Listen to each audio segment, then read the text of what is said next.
నమస్కారం. ఘంటారావానికి స్వాగతం. ముందుగా ప్రధానాంశాలు.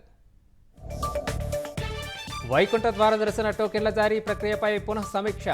పాత విధానాలపై కీలక నిర్ణయాలు తీసుకోనున్న టీటీడీ బోర్డు. రాజధానిలో మరో 2,816 కోట్లతో అభివృద్ధి పనులు.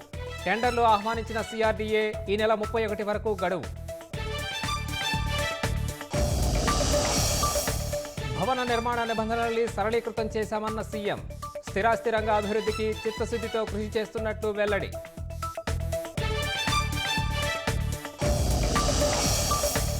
టీటీడీ చైర్మన్ సభ్యులు ప్రెస్ మీట్ పెట్టి క్షమాపణ చెప్పాలి.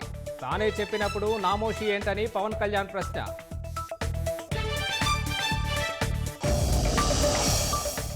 ఇండీ కూటమిలో సమన్వయ లోపంపై అసంతృప్తి స్వరాలు. కాంగ్రెసే కారణమంటూ శివసేన యూబీటీ వర్గం ఘాటు వ్యాఖ్యలు.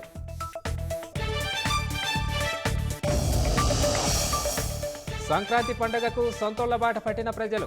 ప్రయాణికులతో కిటకిటలాడుతున్న బస్టాండ్లు, రైల్వే స్టేషన్లు.